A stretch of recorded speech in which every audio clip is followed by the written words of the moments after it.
The Vladimir Putin era started on December 31st, 1999, when he took over the presidency from an ailing Boris Yeltsin.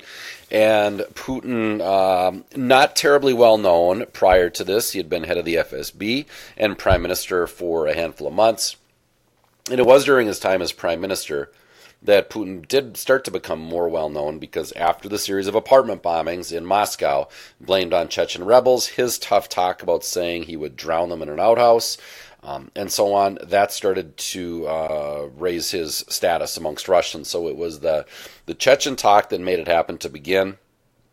He came into the presidency emulating Stalin from a verbal standpoint, from a liquidating the oligarchs as a class standpoint, emulating the Kulak statement by Stalin. Vlad also challenged the mafia that had been running rampant in Russia in the era of economic liberalization in the 90s. He put into power a bunch of guys around him with whom he had formerly worked in the security services, collectively known as the Siloviki, so a big patronage network there in and amongst him. He built up the economy and was able to do so, and it was fortuitous for him because he did, in fact, utilize, where is it? There we go. The renationalization of key industry as a means by which to do so. So his renationalization of oil and natural gas, the national champions, along with global oil prices and natural gas prices that were very high, helped to reinvigorate the Russian economy. Of course, especially the oil industry was helped along when he toppled Mikhail Khodorkovsky and had Yukos incorporated into Rosneft. He altered the selection methods of the Duma and the Federation Council to solidify United Russia's rule, in order to squeeze out independent candidates and other parties that may be nuisances. I'll use a different word because I seem to be struggling there. That seem to be hassles. And in fact, he strengthened presidential power all throughout the presidency in his first couple of terms.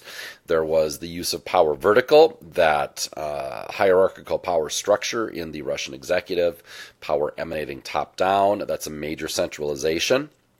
He would utilize the Beslan tragedy, where you had the 300 school kids die and adults die on with the siege in Beslan in 2004. That, in concert with the theater siege of 2002, gave Putin the national backing to really go after the rebels hard. And remember that Vlad did say that the main condition of success in the fight against terrorism was unity, and to him that meant eliminating political opponents and roadblocks and so on. So it was after Beslan that the president assumed the power to remove regional governors who potentially were, quote, violating the federal constitution, gave the power to the president to name regional governors as well. So that was a massive centralization of power and a distinct weakening of federalism in Russia. All of this time, we saw the illiberal democracy traits that have been the hallmark of Putin's Russia emerge. Elections happening, but those violations of rights and liberties, the limiting of opposition groups and so forth. And despite all that, there was a high popularity for Vlad because of the economic recovery of the state, the rebuilding of Russia's international status, and perceived domestic stability. And so the cult of personality was built up. United Russia solidified itself, and they saw Putin leave the presidency in 2008 per the Constitution, which then brought into power Dmitry Medvedev, who asked Putin to be his prime minister for 4 years. They were the tandem. Medvedev called for a great deal of modernization, but nothing really came of that. And so the reforms were pretty much just verbal. They're of hope. Nothing came about it, like I said. And Putin jumped back into the presidency in 2012. Medvedev did reinstate the direct election of governors, and it was during this time also that the presidency became 2 consecutive 6-year terms. We talked about the illiberal democracy, and we talked about other key things that have happened during Putin's tenure as leader in Russia, whether as president or prime minister. Anna Politkovskaya, remember, was the crusading human rights journalist detailing war crimes committed by both the Chechens and the Russian army. She was gunned down in her apartment building in October of 2006. Again, the whoever ordered the killing never really brought to justice in that way. The jailing of Mikhail Khodorkovsky in 2003, imprisonment of him in Siberia on charges of tax evasion, and the assumption of Yukos oil by the state. As a result of that, Khodorkovsky served 10 years before being released, now running Open Russia.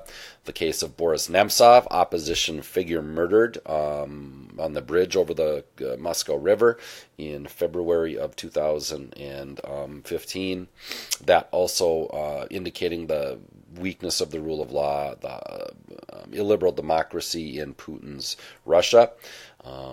And the continuing strife in the North Caucasus, although the strife has been limited now because of the imposition of loyal leaders in the region. We talked about Ramzan Kadyrov and otherwise, but remember that this has been a hostile area in the past. There have been secessionist movements, ethnic and religious cleavages. This area is predominantly non-Russian. It is predominantly Muslim.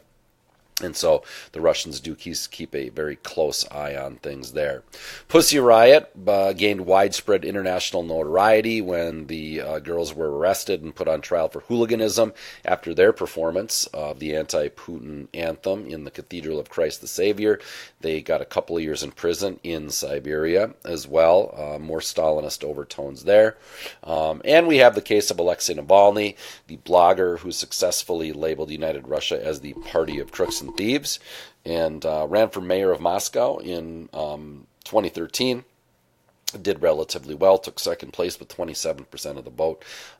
Sentenced to 5 years in prison, and that sentence was later suspended. Navalny then, of course, wanted to run for the presidency in 2018, but was barred by the Kremlin. They just did not want to deal with him because, like I said, he's been a hassle. There he is with the green dye that was sprayed on his face during his campaign. That was before the Kremlin had the judiciary ban him by convicting him of a felony. Putin-era terminology, some of this is Vlad-esque and some of it's not, but it fits on this slide. Illiberal democracy, we've talked about with the elections taking place, but all those violations. Sovereign democracy is the term Putin uses. It is a democracy, but it's sovereign. The Russians do things their own way and don't tell them what to do.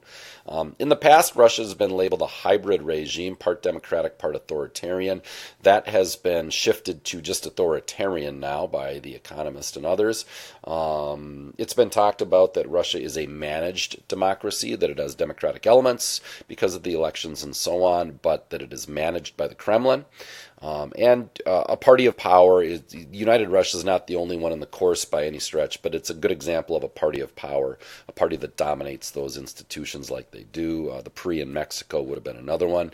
So a number of different definitions here, a number of different terms.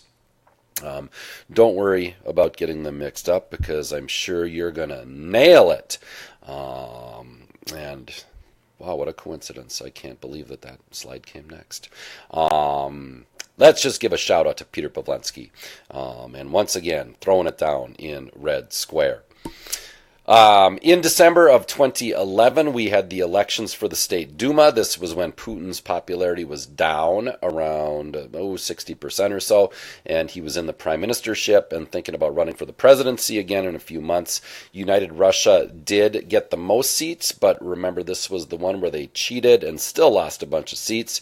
Here you see the systemic opposition and what happened with them. United Russia losing a bunch of seats, and this is the one that brought the people out into the streets in Moscow and other cities for weeks on end. These were the anti-Putin riots, the Duma riots, however you want to say, or protests, I should say, in 2011 and early 2012 that scared the Kremlin very much so. And it's also the demonstrations that Putin labeled as being conducted by Hillary Clinton, which would certainly come back to haunt the United States when we got to the election of 2016. Putin then ran for the presidency in March of 2012, and he was elected with 63.5% of the vote. Again, fraudulent votes. He would have won anyway, but they didn't want his popularity or his popular vote total to dip too low. So let's just take the number 63.5, and we'll utilize that.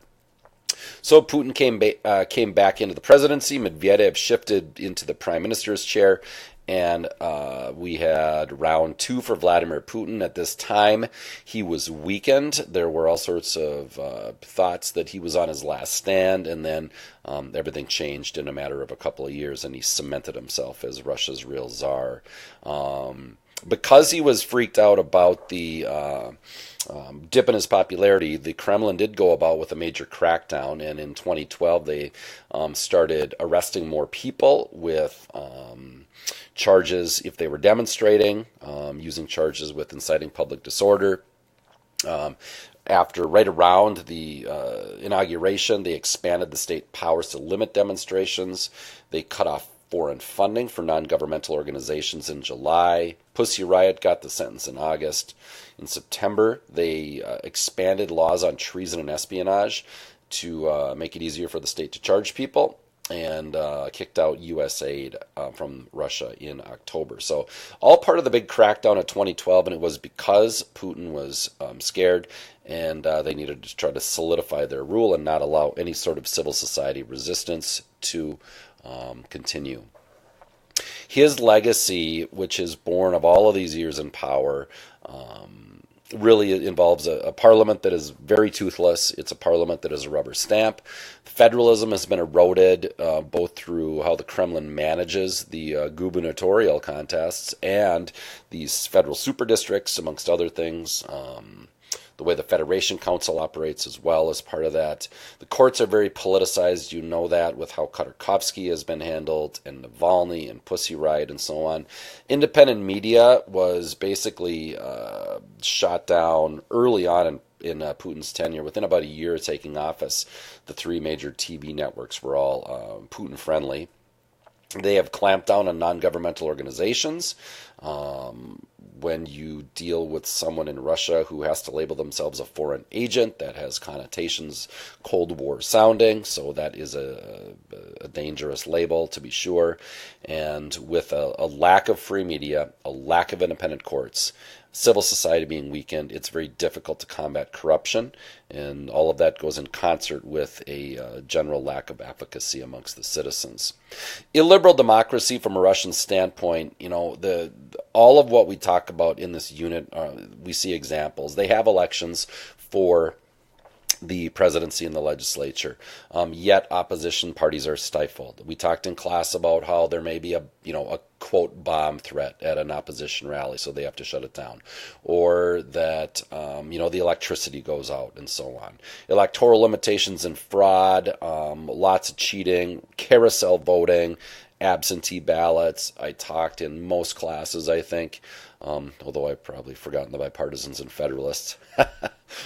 No, I'm sure I hit it. About the factory workers being forced to sign absentee ballots for United Russia lest they lose their jobs, or parents being forced to vote absentee for United Russia to keep their kids in good schools, and so on. The limited access to power through Kremlin-friendly groups and so forth. Violence toward opponents, yes, and general abuses of civil liberties and human rights. We talked about the authoritarian and hybrid regimes earlier. This is what The Economist magazine is using now, and the College Board does adhere to this. So authoritarianism, a hybrid regime, a flawed democracy, and then a full democracy. Those are the four levels. And again, a hybrid regime is one that's going to be part democratic and part authoritarian, versus those that are fully authoritarian, democracies that have flaws. And then your full democracies. The anti-gay propaganda law was passed in 2014, and it was this one in regard to making the propaganda of distributing information amongst minors illegal. Anything at all at promoting what the Kremlin called non-traditional sexual relations or attitudes, or making that appear to be attractive, and so on. And this was in concert with Russian citizens' traditional, very conservative views on this matter. So Putin played into their hands there, and that again, and that was. Think about the Olympics coming to town. I told you about Putin's statement about how, yes, he knew there were gay athletes and they were welcome, but please just leave the kids alone when they got there. So ugly stuff there from Putin, of course. Foreign policy-wise, it is important, and don't go overboard on your studying because the domestic stuff and the key institutions are critical, but this is important for Russia. The near abroad, the former republics that are now independent states, that is the Russian sphere of influence, and Putin is very protective of it. The Confederation of Independent States is a loose supranational with a bunch of the former republics that is not terribly important, but you should just know that it's there. Putin did meddle in the Ukrainian election of 2004, which then was overturned in the Orange Revolution in the election of as prime minister, my plumber's fake sister, Yulia Tymoshenko, along with Viktor Yushchenko. And then the Rose Revolution in Georgia, the invasion of Georgia in 2008 to defend that sphere of influence. And then, of course, the invasion of Ukraine and Crimea in 2014, and the popularity that engendered. As far as world relations go, the Russians had to readjust to what their status was in the world after they lost their superpower status. They got kicked out of they were accepted into the G7, made the G8 as eighth member, but then after the invasion of Ukraine, they were kicked out, and now it is just the G7. They are one of the 5 UN Security Council members, and of course a member of the World Trade Organization as of about 2011 or 12, and those are all ongoing. I guess, especially with the G7 and Ukraine and everything. This is part of what Putin is concerned about, that former members of the Soviet Union and Western European and Eastern European countries on the whole are pushing with the European Union and NATO closer up. That was a really horrible sentence, but I think you know what I mean. Pushing up close to Russia's borders, right at the borders, and Putin sees Ukraine as a bulwark against that. And so the Ukraine war was in large part meant to stem that tide for sure. There you see the signing ceremony with the very emotional Mr. Putin accepting Crimea and the annexation of that being signed in the Federation Council, as Crimea was formally made part of the Russian Federation following the referendum in Crimea, in which citizens did vote for it. You can question the validity of the referendum, certainly. There is Vlad eating alone, once again urging all of you people, I'm urging all of you not to feel sorry for the young man. He has done plenty of deeds that allow him to sit alone at lunch. Let's not feel sorry for him. 2018, we have the election once again of Vlad Putin as president with 76% of the vote, and this was, of course, a formality, but he did win re-election.